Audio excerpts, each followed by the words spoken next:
Sir नमस्कार। नमस्ते जी। Sir क्या हाल है? बहुत बढ़िया है जी। माय डियर फ्रेंड्स, आज के एपिसोड में हम जिस शख्स से रूबरू करा रहे हैं वो है मिस्टर मनोज चौहान। मनोज चौहान जसराना से हैं, जिला फिरोजाबाद यूपी से बिलोंग करते हैं और निकाय चुनाव इस समय चरम सीमा पर है। हम इनसे जानकारी लेते हैं कि जसराना का क्या हालचाल है। मनोज जी, अगर आपकी इजाज़त हो तो मैं दो बातें कर लूँ आपसे। जरूर, अवश्य। मनोज जी, इस समय चुनाव की सरगर्मियाँ इतनी तेज़ हो रही हैं और जसराना में चुनाव को लेकर क्या विचार है आपका? बताइए, tell me right now mister Manoj. Jasrana के विचार ये हैं कि पहले तो निकाय चुनाव इतना नज़दीक आ चुका है, जिसके ऊपर सभी लोग अपनी अपनी तैयारियों में जुटे हुए हैं, काफ़ी लोग। और मेरा तो विचार ये है कि मैं अगर पार्टी अगर मुझे टिकट देती है, भाजपा भारतीय जनता पार्टी अगर मुझे टिकट देती है तो मैं उनके करकमलों पे बहुत अच्छा उतरने की कोशिश करूंगा और विकास के लिए सबसे ज़्यादा सोचूंगा। अपने जो जनता जो हमारे कर्मचारी लोग होंगे उनके लिए ज़्यादा सोचूंगा और हमारी उसके बाद में जनता आती है, हम जनता के लिए ज़्यादा से ज़्यादा सोचूंगा। ये सोचूंगा कि हमारे मतलब कोई भी नगर में कोई भी परेशानी ना हो, मैं उनके दिन रात उनके साथ में रह करके अपने साथ निभाऊंगा। कितने साल से बीजेपी में काम कर रहे हो जनाब चौहान? मुझे करीब करीब मान के चलिए 20 साल हो गई। 20 साल के अंदर सोशल वर्क के रूप में, एक सामाजिक कार्यकर्ता के रूप में समाज में अभी तक अगर कुछ किया है तो दो चार काम बताइए आपने अपने द्वारा। ऐसा है, सामाजिक कार्य तो दिखाने के लिए नहीं मैंने आज तक किए कभी, ना मैं करता हूँ। मैं जो भी करता हूँ समाज के लिए या जनता के लिए मैं करता हूँ तो वो दिल से पीछे से करता हूँ। मैंने कभी हाईलाइट नहीं सोचा मैं हाईलाइट में आऊँ और इसके लिए मैं दिखाऊँ कि साहब मैं ये काम कर रहा हूँ। मैंने कभी ऐसा सोचा ही नहीं। मुझे तो जो करना है वो करना है। आप सोशल वर्कर हैं, ये कैसे पता लगेगा लोगों को? ऐसा है, ये तो व्यक्ति की थिंकिंग है, वो हमको क्या समझे, लेकिन मैं अपने अंदर अगर सही हूँ तो सही हूँ। अच्छा ये बताओ, मैंने ये देखा है कि लोग राजनीति एक ऐसा अखाड़ा बन गया है और राजनेताओं के बच्चे भी अक्सर हमने देखे कि वो राजनीति में ही आते हैं, कोई मिलिट्री में नहीं जाता। ऐसा क्यों लगता है? ऐसा ये इसलिए होता है कि हर व्यक्ति एक डीएम का लड़का, डीएम ये चाहता है कि मेरा बच्चा भी डीएम बने। मास्टर का लड़का ये चाहता है मेरा भी बच्चा ज़्यादातर मास्टर बने। वो बात एक अलग है, 1-2% सब विपक्ष वो भी होता है कि एक्स्ट्रा भी बन जाते हैं, कोई ऊपर अच्छे भी बन जाते हैं, कोई नीचे भी बन जाते हैं, ऐसा नहीं है। लेकिन एक नेता का बच्चा यही चाहता है कि मैं भी नेता बनूं, क्योंकि ऑर्डिनरी इसमें एक तरह से ऐसा होता है कि व्यक्ति को इसमें सम्मान बहुत मिलता है।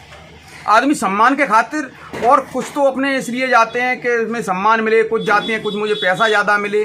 सभी तरीक़ा से अपने अपने सोच विचार के अनुसार ये चाहते हैं कि इसमें कि मैं राजनीति में जाऊं। और कुछ होते हैं वो ये सोचते हैं कि समाज में मैं जा कर के अपनी सेवा करूं।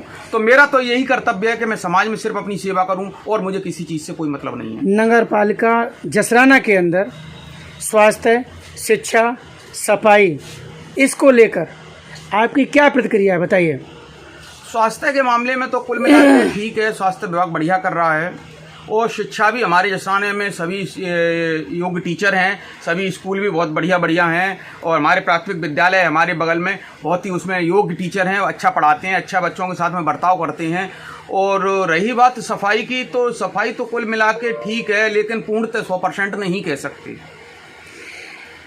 भारतीय जनता पार्टी की सरकार चल रही है और इस दौरान अभी हमने देखा है कि सफाई कर्मी आंदोलन कर रहे थे और आप भारतीय जनता पार्टी से राजनीति करते हैं, तो उसके बारे में आपका क्या विचार है? मेरा विचार ये है कि देखो, भारतीय जनता पार्टी एक हमारी परिवार की पार्टी है, हम उससे जुड़े हुए हैं। वो हमारी पार्टी हमारी मुखिया है और मैं उनका एक मेंबर हूँ घर का। तो बच्चे तो रोते हैं तो तभी माता पिता कोई भी हो तभी बच्चे को खाना पाना दूध पिलाते हैं। ऐसा नहीं है कि चलो उन्हें कर्मचारी को कोई परेशानी थी तो अगर वो कहने जाएंगे तो किससे कहेंगे? हमारे नगर प्रमुख से ही कहेंगे।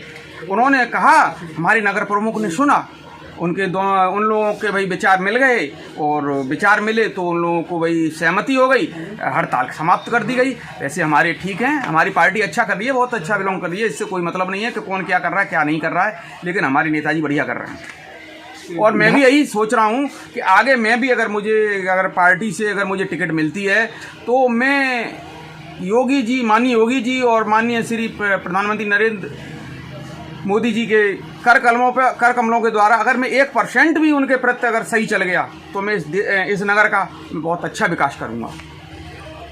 आप पार्टियां तो सभी टिकट लेके आती हैं, एक जीतती है, निर्दलीय भी जीतते हैं, कोई ज़रूरी नहीं है कि जो पार्टी से टिकट लेके आते हैं वो जीतते हैं। मिस्टर चौहान, ऐसे सैकड़ों उदाहरण हैं।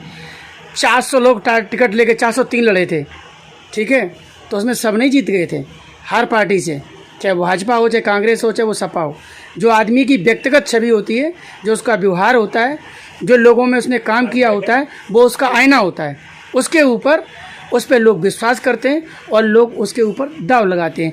अगर लोगों ने आप पे विश्वास किया, यदि लोगों ने आप पे भरोसा किया, तो लोगों के ऊपर जो आपका जो, मैं ये कहूँगा कि जो विश्वास है वो अडिग रहे। उसमें प्राथमिकता किस काम की रहेगी? Tell me right now. मैं यही चाहूँगा कि मेरे नगर की जितनी भी जनता है मुझ पर विश्वास रखे और मैं यही कोशिश भी करूँगा कि मैं उनके विश्वास पे खरा उतरूँ और सबसे ज्यादा विकास की तरफ सोचूंगा। प्राथमिकता किस काम को दोगे? काम तो बहुत आते हैं, विकास में बहुत कम आते हैं। पहले तो सबसे पहले दूंगा नगर की प्रमुख सफाई के लिए कि सबसे पहले सफाई बढ़िया हो और उसके बाद में कर्मचारियों का वेतन भी टाइम से मिले और उसके बाद में मैं विकास की तरफ भी सोचूंगा और सबसे रक्षा की तरफ भी ध्यान दूंगा कि भाई हमारे कोई नगर में कोई भी ऐसी घटना ना घटे जिससे कि हमारे परेशानी हो किसी को। ये सब समस्याएं होती हैं, इनके सब की तरफ मैं खरा उतरने की कोशिश करूँगा। मैं पुनः आपको निश्चल प्यारी परिवार की तरफ से रामनवमी, भैया दूज और दीपावली और विजयदशमी की ढेर सारी शुभकामनाएं आपको, आपकी पार्टी को, संपूर्ण मित्र मंडली के साथ।